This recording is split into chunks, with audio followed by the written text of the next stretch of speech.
Hello guys, welcome to talkies today channel. ఈరోజు big Boss season 9 Telugu ఈరోజు voting analysis ఎలా ఉందనేది ఈ వీడియోలో డిస్కస్ చేద్దాం. సో వీడియోలోకి వెళ్ళే ముందు మీరు మన ఛానల్ని ఫస్ట్ టైం చూస్తున్నట్టయితే ఒక లైక్ చేయండి, ఒక కామెంట్ చేయండి, అలాగే మన ఛానల్ని సబ్స్క్రైబ్ చేసుకోండి. చాలామంది మన ఛానల్ని సబ్స్క్రైబ్ చేసుకోకుండానే వీడియోస్ చూస్తున్నారు గైస్. మీరు సబ్స్క్రైబ్ చేసుకుని చూడడం వల్ల ఛానల్కి అంత ఎంకరేజ్మెంట్గా ఉంటుంది. సో సబ్స్క్రైబ్ చేసుకుని వీడియోస్ చూడండి. ఇంకా లేట్ చేయకుండా వీడియోలోకి వెళ్ళిపోదాం. Let's get started. Bigg Boss season 9 Telugu today voting analysis. ఈరోజు కూడా ఓటింగ్లో కొన్ని చేంజెస్ జరిగినాయి.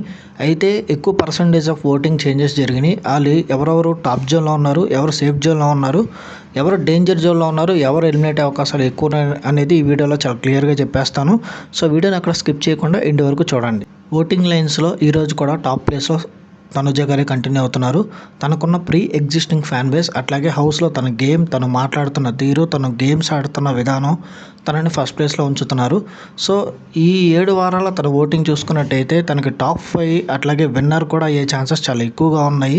సో ఇప్పటి వరకు అయితే తనుజ గారు టాప్ ప్లేస్లో అలాగే కంటిన్యూ అవుతున్నారు. సెకండ్ ప్లేస్లో సేమ్ కళ్యాణ్ ఉన్నాడు. కళ్యాణ్ ఓటింగ్ కూడా పెరిగింది. 1-2 నువ్వా నేనా అంటూ పోటీ పడుతున్నారు తనుజ గారు అండ్ కళ్యాణ్ గారు. ఈ వారానికి వీళ్ళిద్దరూ కంప్లీట్ సేఫ్ జోన్లో ఉన్నారు. మిగతా 6 డేంజర్ జోన్లో ఉన్నారు. వాళ్ళు ఏ ప్లేసెస్లో ఉన్నారనేది ఇప్పుడు చెప్తాను. థర్డ్ ప్లేస్లో దివ్యనిఖిత గారు ఉన్నారు. దివ్యనిఖిత గారు ఈ వారం గేమ్ బాగానే ఆడారు. అయితే కొంచెం ఎక్కువ ఫుటేజ్ తక్కువ వస్తుంది. తను గొడవలు పడుతున్న దాంతో తనకి ఓన్లీ ఫుటేజ్ వస్తుంది. గేమ్స్ కొంచెం టాస్క్లో ఇంకొంచెం ఇంప్రూవ్ అవ్వాలి. ప్రస్తుతానికైతే తను థర్డ్ ప్లేస్లో ఉన్నారు. లాస్ట్ వీక్స్తో కంపేర్ చేసుకుని బాటమ్ నుంచి పైకి వచ్చారు. ఆ విధంగా తను గేమ్ ఇంప్రూవ్ అయిందని చెప్పొచ్చు. ఫోర్త్ ప్లేస్లో సంజన గారు ఉన్నారు. ఈ వారం ఈ వీకెండ్ కంటెంట్ మొత్తాన్ని సంజన గారే సేవ్ చేశారని చెప్పొచ్చు. ఎందుకంటే హౌస్లో ఈ వీక్ చాలా బోరింగ్గా నడుస్తుంది. ఇంట్రెస్టింగ్ టాస్కులు లేవు, చాలా వర్స్ట్గా నడుస్తుంది. అయితే సంజన గారు కొన్ని ఇష్యూస్ కావాలని వాంటెడ్గా గొడవ పెట్టుకుని చేసినట్టుగా మనకు కనిపిస్తుంది. అయితే నెగిటివ్ కంటెంట్ ఇచ్చారు. బట్ ఏదైనా ఫుటేజ్ సంజన చుట్టూ కొంచెం తిరిగింది కాబట్టి ఆవిడకి ఓటింగ్ పడుతుంది. టాప్ 4th ప్లేస్లో సంజన గారు ఉన్నారు. ఇంకా ఇమాన్యుల్ కూడా లేకపోవడం వల్ల ఓటింగ్ సంజన గారికి పడుతుంది. ఇమాన్యుల్ ఓటింగ్ కూడా 4th ప్లేస్లో కంటిన్యూ అవుతున్నారు. స్టిల్ సంజన గారు డేంజర్ జోన్లోనే ఉన్నారు. తర్వాత ప్లేస్లో రీతు చౌదరి గారు ఉన్నారు. రీతు గారు గేమ్ బాగా ఆడుతున్నారు. టాస్క్లో 100% ఇస్తున్నారు. ఆర్గ్యుమెంట్స్ కూడా బాగా చేస్తున్నారు. అయితే మళ్ళీ డెమాన్ పవన్తో స్టార్ట్ చేసినట్టు కనిపిస్తుంది ట్రాక్ అనేది.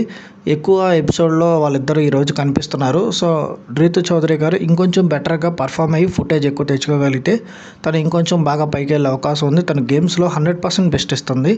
ఇంకా లాస్ట్ 3 ప్లేసెస్లో రమ్య మోక్ష గారు, రాము గారు, అట్లాగే సాయి శ్రీనివాస్ గారు ఉన్నారు. ఈ వారం మెయిన్ ఎలిమినేషన్ రమ్య మోక్ష గారికి, రాము గారికి, అట్లాగే సాయి శ్రీనివాస్ గారికి వీళ్ళు ముగ్గురు మధ్యలోనే జరగబోతుంది. సింగిల్ ఎలిమినేషన్ ఉంటే సాయి శ్రీనివాస్ కానీ రాము గారు కానీ ఒకరు వెళ్ళిపోయే ఛాన్స్ ఉంది. డబుల్ ఎలిమినేషన్ కనుక చేస్తే వాళ్ళిద్దరూ వెళ్ళిపోయే ఛాన్స్ ఉంది. సో లాస్ట్ డే ఓటింగ్ కనుక అటు ఇటు అయితే లాస్ట్ వీక్ బర్నీ గారు ఎలా అయితే వెళ్ళిపోయారో రాము గారు సేవ్ అయ్యి అట్లా రమ్య మోక్ష గారు కూడా ఎలిమినేట్ అయ్యే ఛాన్స్ ఉంది. ఇంకొకటి ఈ వారం సండే ఎపిసోడ్లో ఎక్స్ కంటెస్టెంట్స్ వస్తారు. మెయిన్గా కామనర్స్ అందరూ వస్తారు. భరణి గారు కూడా వస్తారు. వాళ్ళు వీళ్ళల్లో ఒక్కొక్కరిని నామినేట్ చేసి షోలో కంటిన్యూ అవుతారని సమాచారం ఉంది.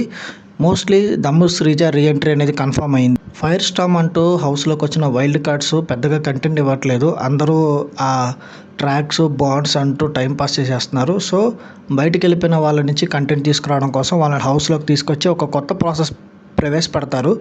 మోస్ట్లీ ఎలా అయితే శ్రీజ పబ్లిక్ ఓటింగ్స్ ఉన్నా కూడా బయటికి వెళ్ళిపోయిందో అట్లాగే లోపలికి వచ్చే అవకాశం ఉంది.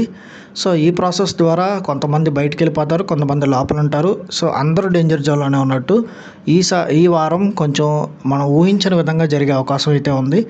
ఎవరు ఎలిమినేట్ అవుతారంటే చాలా ఎక్కువ ఛాన్సెస్ సాయి శ్రీనివాసే ఎలిమినేట్ అయ్యే అవకాశం ఉంది. డబుల్ ఎలిమినేషన్ ఉంటే రాము మోక్ష కూడా ఛాన్సెస్ ఉన్నాయి. సో ఇది ఈరోజు ఓటింగ్ అనాలిసిస్. రేపు సాటర్డే ఎపిసోడ్తో మళ్ళీ ఇంకొక అప్డేట్తో వస్తాను. హౌస్లో సాటర్డే సండే ఎపిసోడ్స్లో ఏమేమి ట్విస్టులు జరగబోతున్నాయి అనేది రేపు వీడియోలో అప్డేట్ చేస్తాను. సో ఛానల్ కొత్తగా చూస్తున్న వాళ్ళు ఎవరైనా చూస్తూ ఉంటే సబ్స్క్రైబ్ చేసుకుని చూడండి. వీలైతే పక్కన ఉన్న బెల్ బటన్ కూడా ప్రెస్ చేసి పెట్టుకోండి. ఇది వాళ్ళ ఓటింగ్ అనాలిసిస్. మళ్ళీ రేపటి వీడియోతో మీ ముందుకు వస్తాను. Thanks for watching. జై హింద్.